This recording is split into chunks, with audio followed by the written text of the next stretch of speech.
नमस्कार, आप सभी का स्वागत है तिवारी एकेडमी में। और आज हम बात करने वाले हैं कक्षा 6 के लिए गणित की पाठ्यपुस्तक के अंतर्गत आने वाले अध्याय 11 की, जिसका शीर्षक है बीजगणित। और इसमें हम आज बात करेंगे प्रश्नावली 11.1 की। तो शुरू करते हैं। हमेशा की तरह बात करेंगे सबसे पहले प्रश्न क्रमांक 1 की। प्रश्न क्रमांक 1 हमें दिया हुआ है कि तीलियों से प्रतिरूप बनाने के लिए आवश्यक तीलियों की संख्या के लिए हमें नियम ज्ञात करने हैं। नियम लिखने के लिए एक चर का प्रयोग कीजिए। चर संख्याएं क्या होती हैं? चर संख्याएं जैसे कि A, B, C, D, P, Q, R, S, Y, X, Z, कुछ भी, ये चर संख्याएं होती हैं। ठीक है। और चर संख्या का हमें प्रयोग करना है। तो एक काम करते हैं कि मैं आपके सामने पहला प्रश्न हल कर देता हूं ताकि आपको अच्छे से समझ में आ जाए। फिर हम एक एक करके आगे बढ़ेंगे और आपको सरलता से सारे प्रश्न समझ में आ जाएंगे। अब देखिए, ये जो है तीलियों से बने हुए कुछ प्रतिरूप हैं। सबसे पहले ए वाला हल करते हैं। ए वाला लिखा है अक्षर टी का के टी रूप में तीलियों से प्रतिरूप। अब हमें यहाँ पे जो है एक समझ लीजिए कि चर का प्रयोग करना पड़ेगा। तो मान लेते हैं कि हमने वो एन ले लिया चर यहाँ पे, है ना, व्यक्त करने के लिए स्मॉल एन। देखिए उससे किस तरह से इसे हल करेंगे हम। यहाँ पे मैं लिख देता हूँ इसका उत्तर, डायरेक्ट उत्तर लिख रहा हूँ कि कैसे हमें इसे हल करना है ना। तो ए वाला कर रहे हैं तो मैं यहाँ पे लिख देता हूँ ए वाला, और इसके आगे हम लिखेंगे प्रतिरूप प्रतिरूप बनाने टी के लिए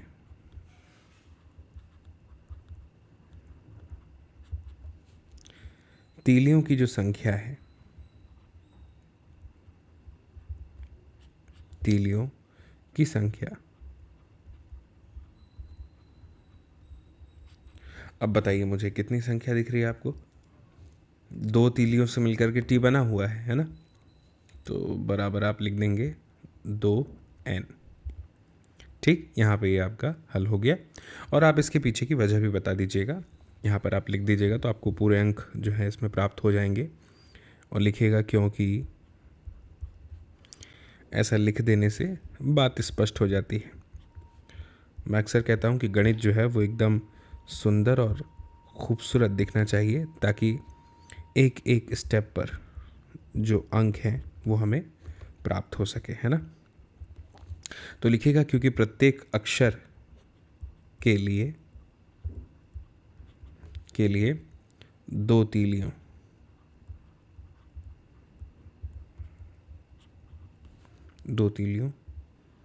की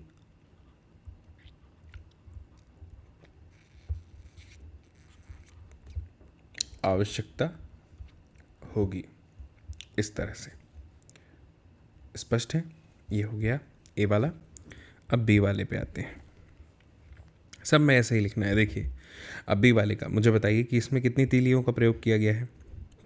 3, है ना। आप गिन पा रहे हैं भाई, 1 2 3, है ना। तो अब आप इसके लिए लिखेंगे, सेम चीज़ लिखेंगे कि प्रतिरूप बनाने z, है ना, के लिए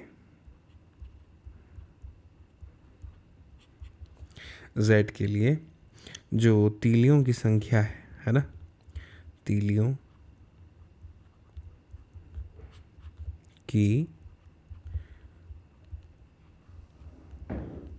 संख्या बराबर 3n है ना।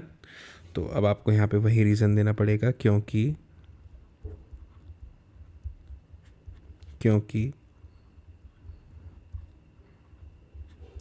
प्रत्येक अक्षर के लिए 3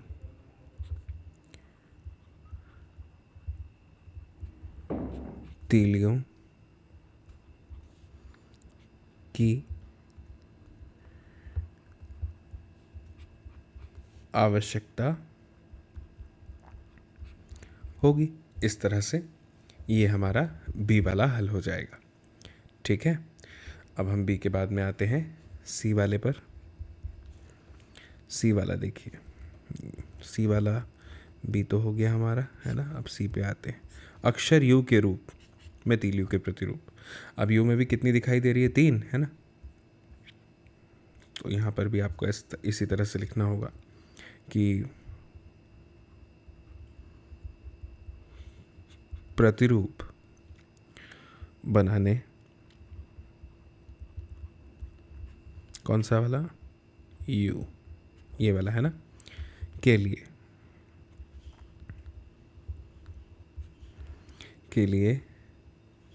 3 तीलियों की, 3 नहीं, के लिए तीलियों की संख्या बराबर 3n है। तो यहाँ पे लिख देंगे क्योंकि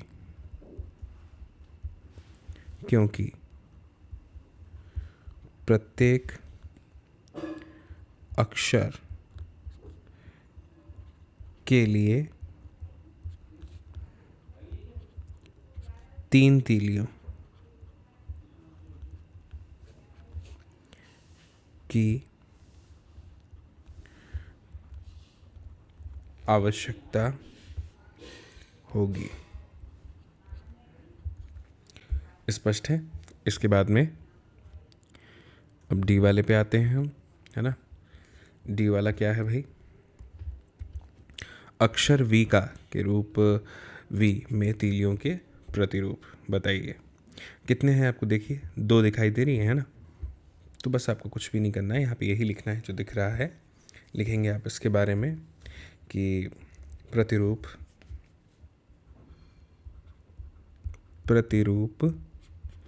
बनाने, कौन सा वाला? वी, है ना, ठीक है।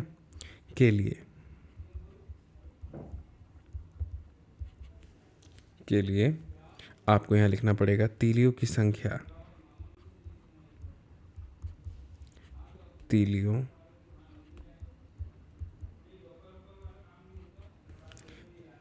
की संख्या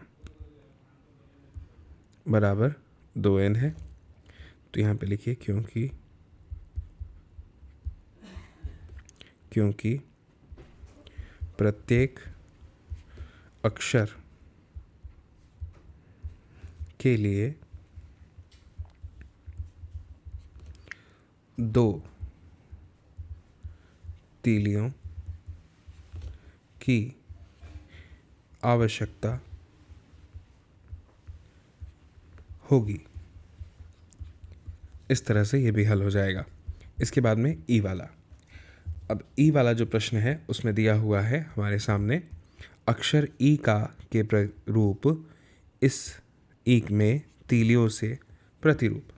अब आप देखेंगे इसमें जो है आपको कितनी तीलियाँ दिखाई दे रही हैं? 1 2 3 4 5, 5 तीलियाँ, है ना। तो इसके हल में आपको लिखना पड़ेगा, क्या लिखना पड़ेगा? लिखना पड़ेगा प्रतिरूप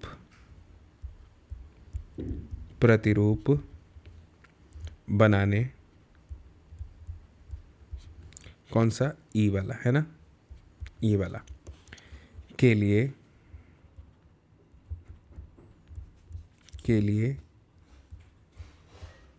तीलियों की संख्या बराबर कितनी है? 5, है ना। तो अब यहाँ पे लिखिए क्योंकि प्रत्येक अक्षर के लिए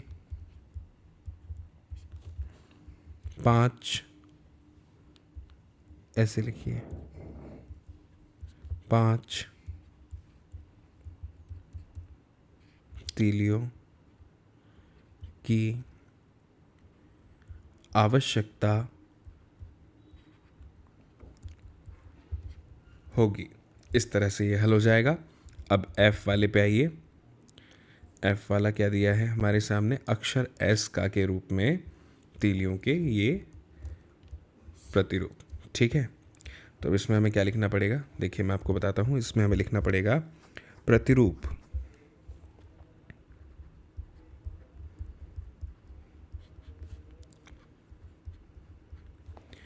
बनाने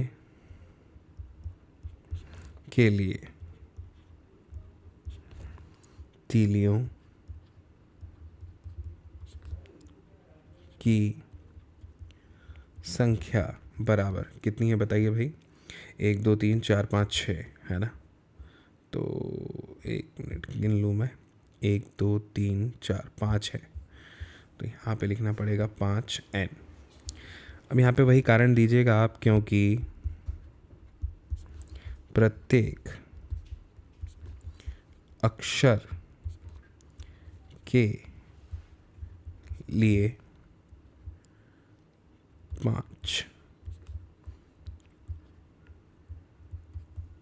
तीलियों की आवश्यकता होगी। ठीक, अब जी वाले पर आइए। जी वाला क्या दिया हुआ है, जी वाले में दिया है अक्षर एका के रूप में तीलियों के प्रतिरूप। कितनी है, 1 2 3 4 5 6, 6 है ना। इसमें जो है 6 है संख्या हमें दिखाई दे रही है ना। ठीक है, तो यहाँ पे हमें इसके उत्तर में कुछ इस तरह से लिखना पड़ेगा। क्या लिखेंगे हम लिखेंगे यहाँ पे कि प्रतिरूप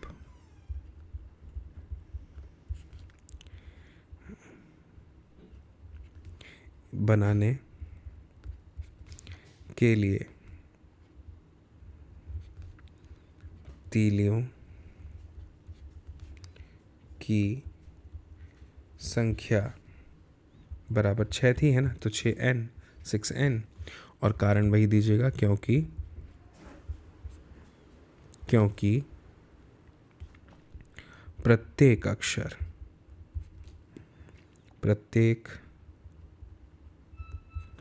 अक्षर के लिए 6 तीलियों की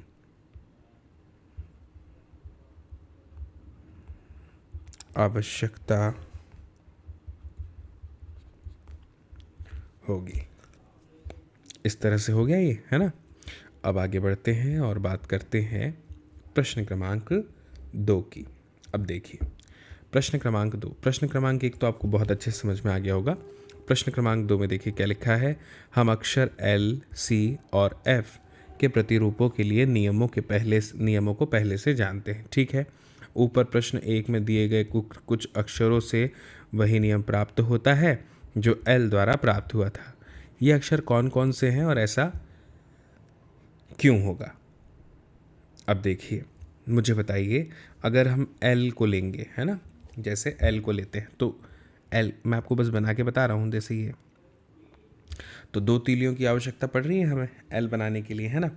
तो ऊपर अगर हम देखें प्रश्न में तो कौन कौन से ऐसे प्रश्न हमें दिखाई देते हैं जिसमें 2 तीलियों की आवश्यकता है। एक तो A वाला और एक है हमारे पास में ये D वाला।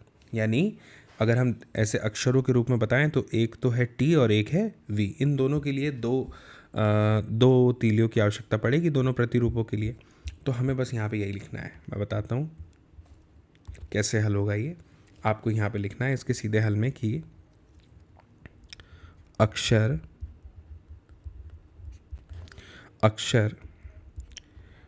T और V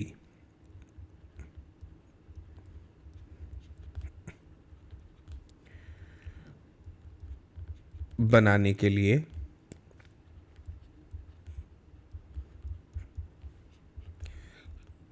तीलियों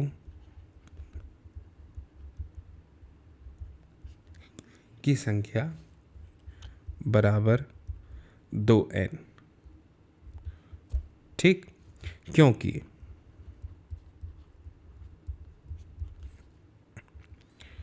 प्रत्येक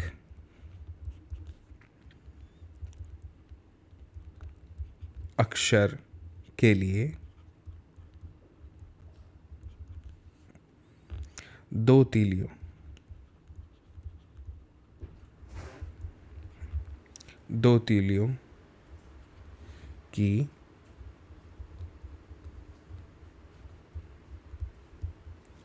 की आवश्यकता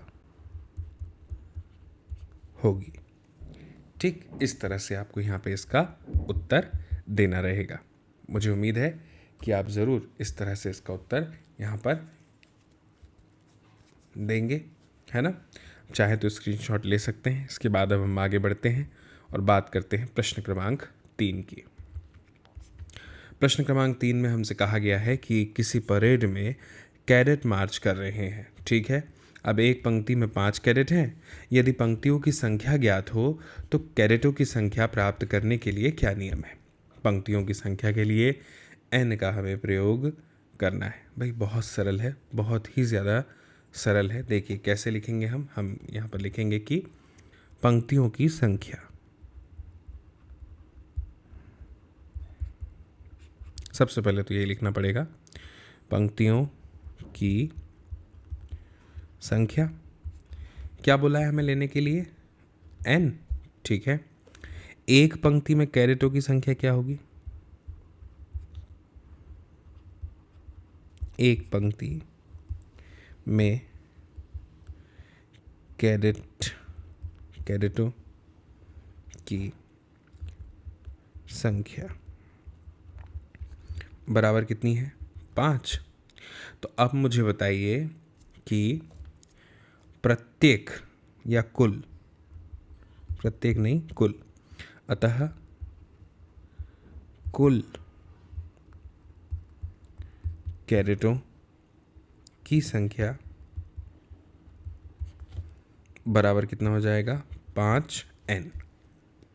ठीक है, इस तरह से ये हल हो जाएगा। इसके बाद में अब आगे बढ़ते हैं और आगे बढ़ते हुए बात करते हैं प्रश्न क्रमांक 4 की। ऐसे ही हल होगा। क्या लिखा है प्रश्न क्रमांक 4, एक पेटी में 50 आम है। आप पेटियों की संख्या के पदों में आमों की कुल संख्या को किस प्रकार से लिखेंगे यदि पेटियों की संख्या के लिए हमें b का प्रयोग करना हो। बहुत सरल है, आपको लिखना पड़ेगा पेटियों की संख्या। सबसे पहले तो पेटियों की संख्या लिख दिया हमने, बराबर कितना लिखने को कहा था, b। अब बताइए एक पेटी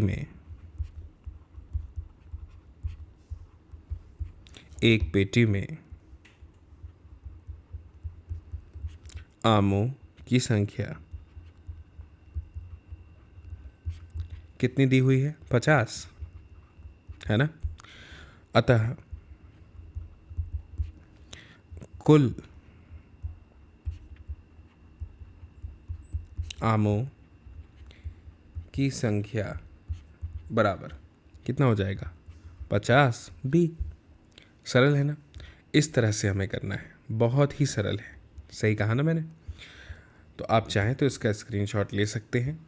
अब आगे बढ़ते हैं और बात करते हैं प्रश्न क्रमांक 5 की। प्रश्न क्रमांक 5 में हमसे कहा गया है कि शिक्षक प्रत्येक विद्यार्थी को 5 पेंसिल देता है। ठीक है, बहुत अच्छी बात है। आगे लिखा है कि विद्यार्थियों की संख्या ज्ञात होने पर क्या आप कुल वांछित पेंसिलों की संख्या बता सकते हैं। अगर विद्यार्थियों की संख्या के लिए हमें s का प्रयोग करना हो तो भाई ये भी बहुत सरल है, वैसे ही हल करेंगे हम हमेशा की तरह। इसमें भी क्या लिख देंगे, विद्यार्थियों की संख्या, विद्यार्थियों की संख्या लिख देंगे हम। कितनी है भाई, s है। अब कहा है प्रत्येक विद्यार्थी, प्रत्येक विद्यार्थी को दी गई पेंसिलों की संख्या बराबर कितना है, 5 है ना। तो अतः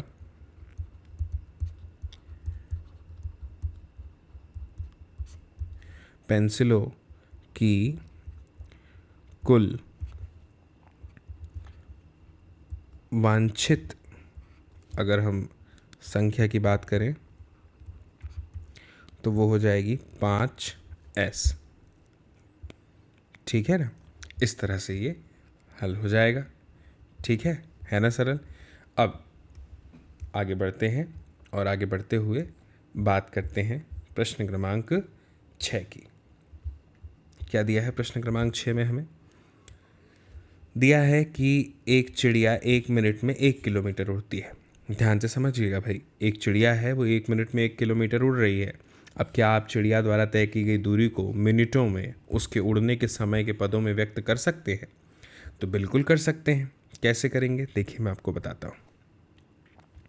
सबसे पहले तो हम लिख लेंगे कि चिड़िया के द्वारा उड़ने के लिए कितना समय लिया जाता है। तो यहाँ पे लिखते हैं हम कि चिड़िया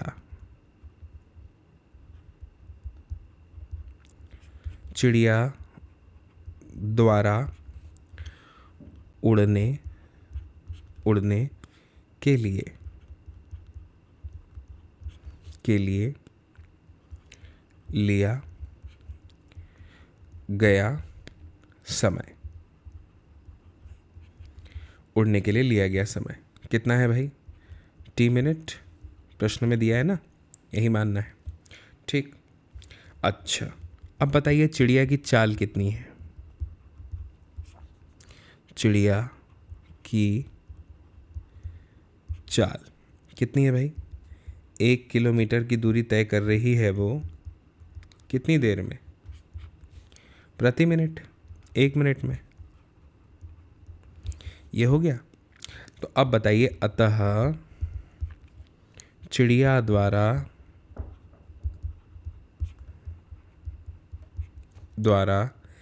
तय की गई कुल दूरी क्या होगी? कैसे निकालेंगे बताइए भाई? चाल बराबर से होता है दूरी बटे समय। तो दूरी बराबर से क्या हो जाएगा? चाल गुणा समय, यही होगा ना। तो मान रख देंगे तो भाई चाल 1 है गुणा समय t लगा, तो मान लीजिए कि 1t या सिर्फ t लिखेंगे आप, किलोमीटर। इस तरह से हमें यहाँ पे इसे लिखना है। ठीक है, उड़ने के समय के पदों में हमने इसे व्यक्त कर दिया। तो ये हो गया भाई हमारा उत्तर। अब हम आगे बढ़ते हैं, है ना, और आगे बढ़ते हुए बात करते हैं अगले प्रश्न की। अगला प्रश्न है प्रश्न क्रमांक 7। क्या है प्रश्न क्रमांक 7? दिया है राधा बिंदुओं यानी डॉट्स से एक रंगोली बना रही है, दिख भी रही है। अब खड़िया के पाउडर की सहायता से बिंदुओं को जोड़कर रेखाओं का एक सुंदर प्रतिरूप बनाना जैसे कि आकृति में है। उसके पास एक पंक्ति में 8 बिंदु हैं। कितने बिंदु हैं? 8। आर पंक्तियों की रंगोली में कितने बिंदु होंगे? यदि 8 पंक्तियां हो तो कितने बिंदु होंगे, और यदि 10 पंक्तियां हो तो कुल कितने बिंदु होंगे? ठीक है भाई, एक एक करके इन प्रश्न की जो समस्याएं हैं इसको हल करते हैं। तो सबसे पहले तो हम यहाँ पे लिख लेंगे कि प्रत्येक पंक्ति में कितने बिंदु हैं? 8 ना। तो यहाँ पे लिख देते हैं कि प्रत्येक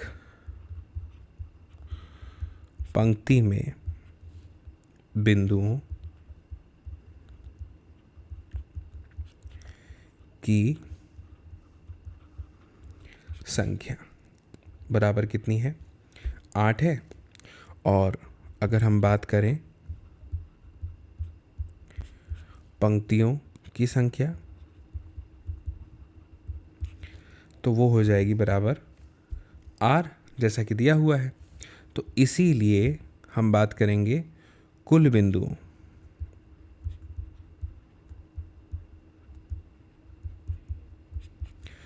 बिंदुओं की संख्या बराबर क्या हो जाएगा? 8r, जैसा कि हम अभी तक करते आए हैं, है ना। कुल बिंदुओं की संख्या 8r हो जाएगी। अब प्रश्न में कहा है कि यदि 8 पंक्तियां हो तो बिंदुओं की कुल संख्या क्या होगी? तो भाई अगर यदि 8 पंक्तियां हो, यदि 8 पंक्तियां हों तो क्या होगा, तो देखिए स्टेप लिखना बहुत ज़रूरी है ना। तो बिंदुओं की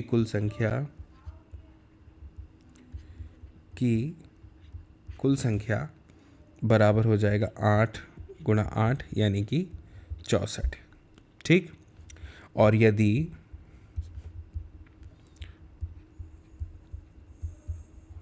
10 पंक्तियां है ना, कितनी 10 पंक्तियां हो जैसा कि प्रश्न में पूछा, तो ऐसी परिस्थिति में बिंदुओं की कुल संख्या जो है वो क्या हो जाएगी, 8 गुणा 10 यानी कि 80। इस तरह से हमारा ये जो प्रश्न है ये हल हो जाएगा। ठीक है, मुझे उम्मीद है आपको बहुत अच्छे से समझ में आया होगा। चाहे तो आप स्क्रीनशॉट ले सकते हैं। इसके बाद में अब हम आगे बढ़ते हैं और बात करेंगे अगले प्रश्न की, जो कि है प्रश्न क्रमांक 8।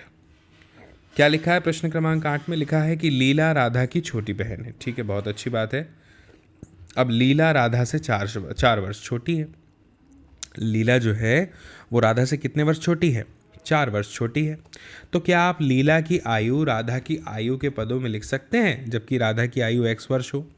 बहुत अच्छे से लिख देंगे भाई। अगर राधा की आयु x वर्ष है, ध्यान से समझिए, राधा की जो आयु है, जो उम्र है, वो कितनी दी है क्वेश्चन में, प्रश्न में x वर्ष दी हुई है।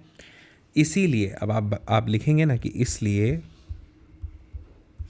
इसलिए लीला की आयु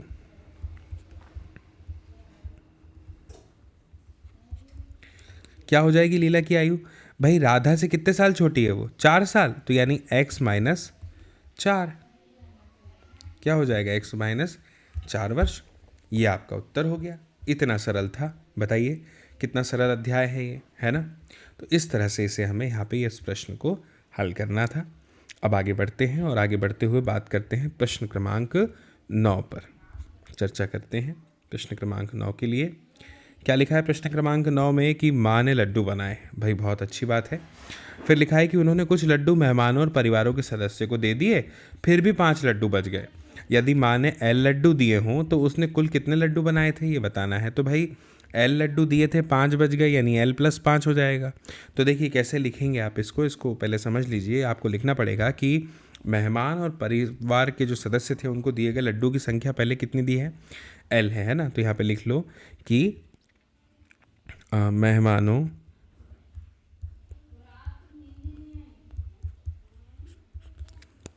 और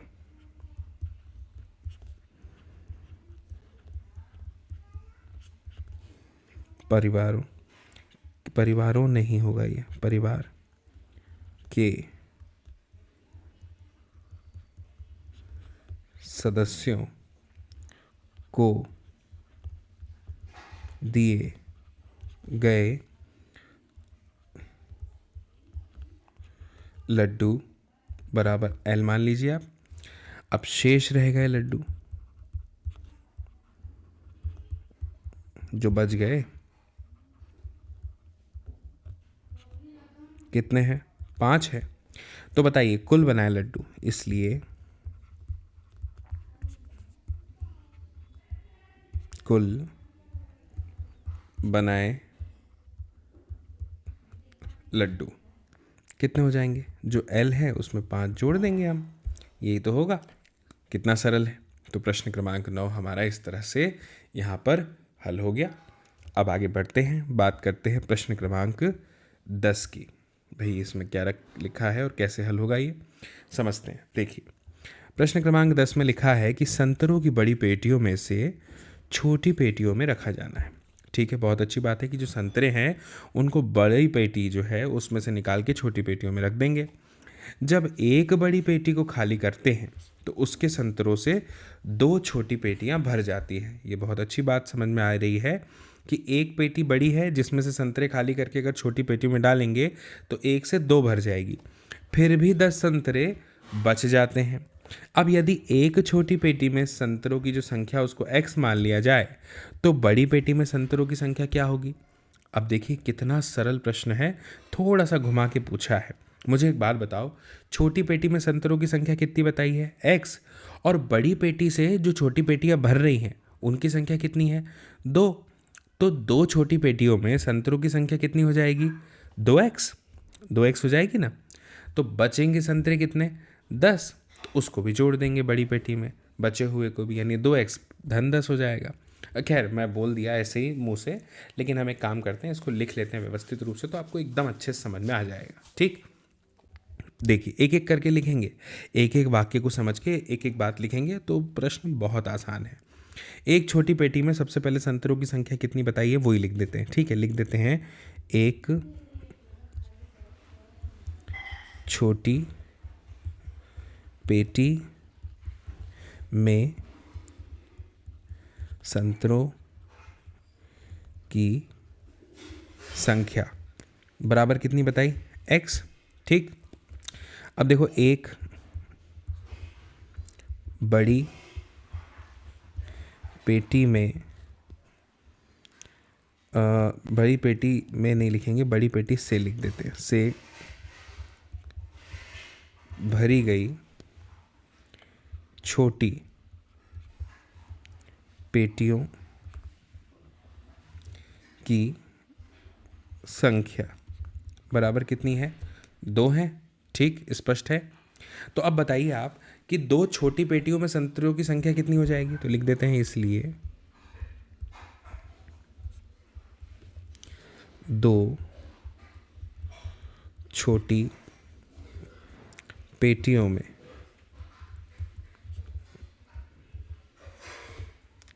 संतरों की संख्या बराबर हो जाएगी 2x। ठीक है, तो शेष रह गए संतरे, शेष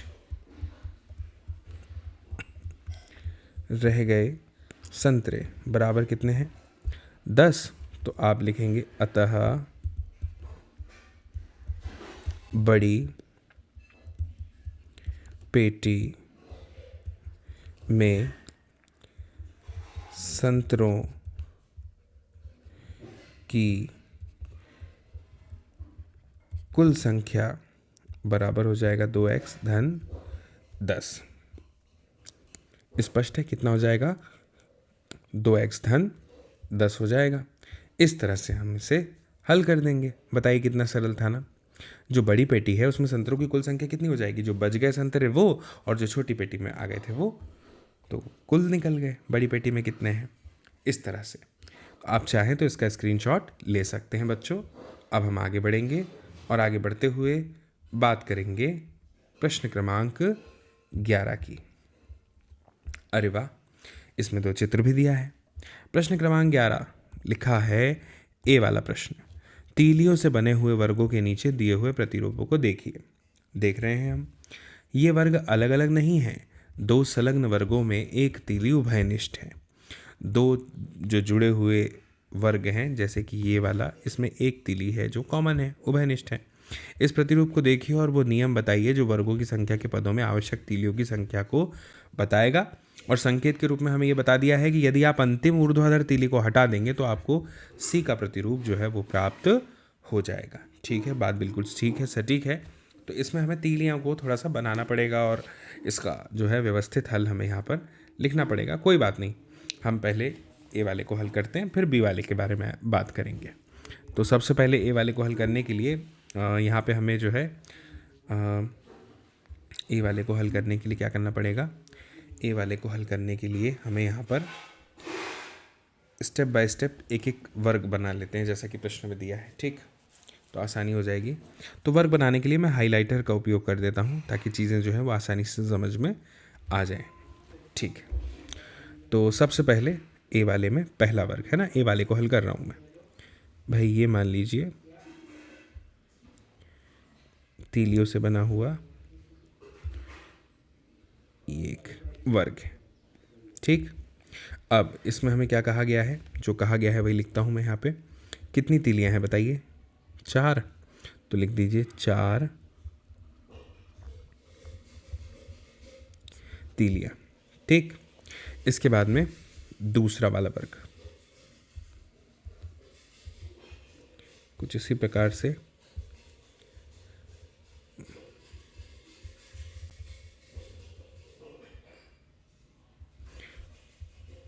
बना हुआ है। ठीक है, अब इसमें तीलियों की संख्या कितनी है बताइए, गिनिए जरा, 1 2 3 4 5 6 7 है ना, तो लिखिए 7।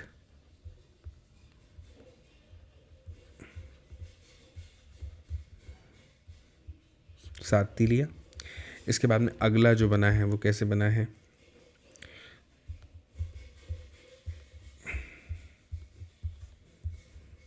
ना, एक सेकेंड,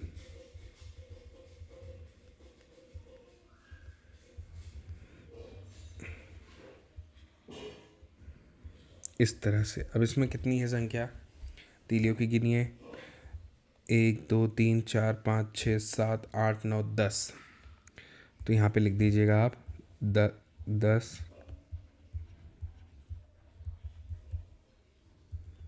तीलियाँ। हो गया, ये हो जाएगा। इसके बाद में अगला वर्ग, तो मैं यहाँ बना देता हूँ, वो जो है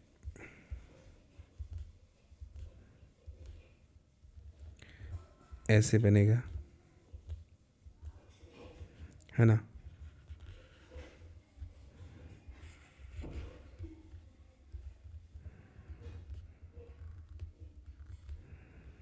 इस तरह से बन गया।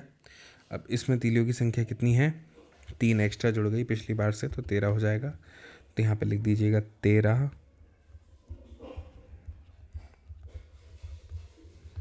तीलियाँ। इस तरह से ये हमारा प्रश्न यहाँ पे हल हो गया। अब यहाँ पे अब हमें, जैसा कि प्रश्न में कहा गया था एक तीली हटाने वाली बात, तो यहाँ पे लिख देते हैं कि यदि हम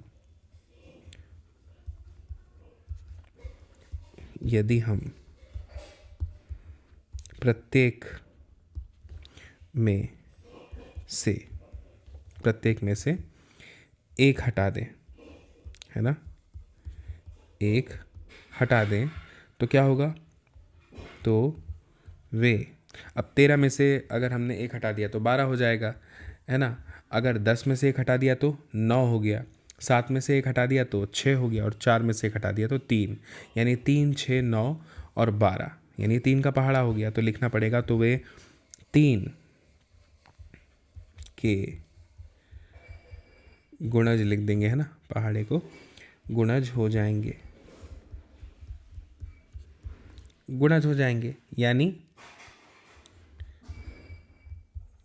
यानी से अच्छा अर्थात लिख देते हैं, अर्थात क्या हो जाएंगे, 3 6 9 12, इस तरह से। इसलिए बताइए, इसलिए क्या, जो आवश्यक तीलियों की संख्या होगी ना, आवश्यक तीलियों की संख्या बराबर कितनी हो जाएगी भाई, 3x मान लेते हैं धन 1, जहाँ पे x क्या है लिख भी दीजिएगा, जहाँ x जो है वो, जैसा कि हमें बताया था, वर्गों की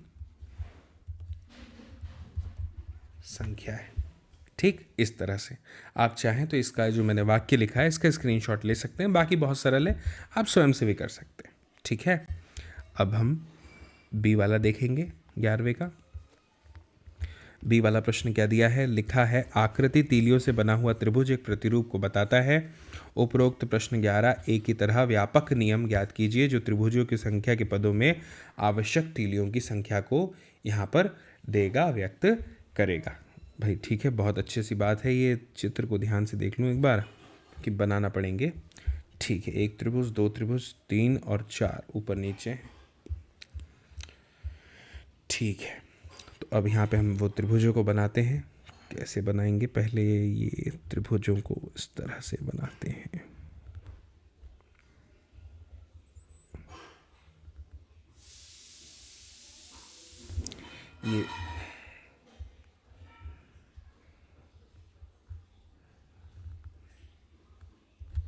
ये एक त्रिभुज हो गया। ठीक है, अब इसमें कितनी तीलियां हैं,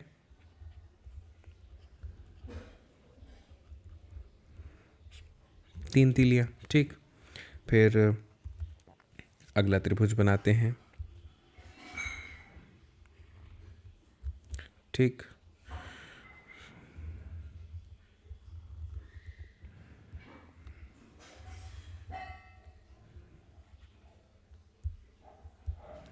ये बन गया, इसमें 2 त्रिभुज हो गए और तीलियाँ कितनी हो गई, 3 और 2 5,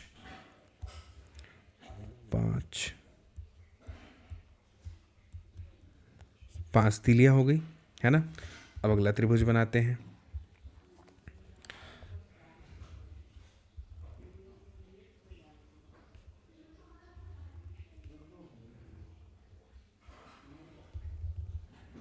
ऐसा बन जाएगा, है ना। तो इसमें कितनी तीलियाँ नज़र आ रही हैं, इसमें की तीलियों की जो संख्या है 5 थी और 2 और बढ़ गई, तो ये हो जाएगी 7 तीलियाँ, है ना। कितनी हो जाएगी, 7 तीलियाँ हो गई है ना। इसके बाद में एक और आकृति बची है, वो कुछ इस तरह से बनेगी,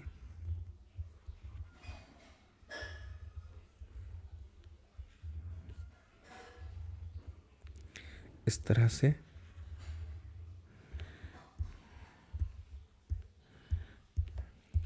अब इसमें भी 2 तीलियाँ बढ़ गई हैं, तो ये हो जाएगी 9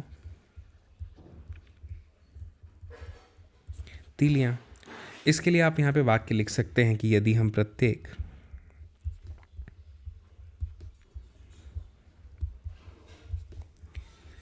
में से एक हटा दें, कितना, एक हटा दें, तो अब 9 में से एक हटा देंगे तो कितना हो जाएगा, 8। 7 में से एक हटा देंगे तो 6, 5 में से एक घटा देंगे तो 4 और 3 में से एक घटा देंगे तो 2, यानी 2 4 6 8, यानी 2 के गुणज हो जाएंगे।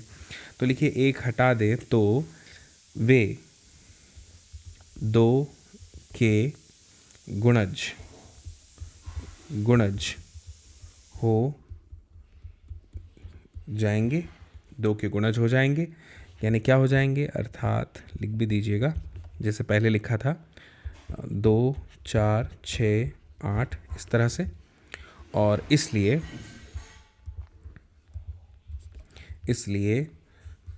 आवश्यक, है ना, आवश्यक तीलियों की जो संख्या है वो क्या हो जाएगी, 2x धन 1, है ना। 2 के गुणज में 1 जुड़ा हुआ है, जहाँ पर आप फिर से ये वही लिख देंगे कि जहाँ पर x जो है वो क्या है, वर्गों की त्रिभुजों की संख्या, है ना, x की संख्या है। स्पष्ट हो गया। इस तरह से हमें इस प्रश्न को यहाँ पे हल करना है। तो मुझे उम्मीद है इसके बाद भी अब कोई प्रश्न नहीं है इस प्रश्नावली में, तो मुझे उम्मीद है कि आपको ये प्रश्नावली बहुत अच्छे से समझ में आई होगी, एक एक प्रश्न आपने बहुत अच्छे से समझा जाना होगा। आप ज़रूर इस वीडियो की लिंक को साझा कीजिएगा अपने दोस्तों, मित्रों, साथियों, सहपाठियों के साथ, ताकि वे लोग भी देख पाएँ इस वीडियो को और समझ पाए इस जानकारी को। बाकी मेरी फिर आपसे बहुत जल्द ही मुलाकात होगी अगली नई जानकारी के साथ में, नए वीडियो में, और तब तक के लिए आप सभी को मेरा नमस्कार।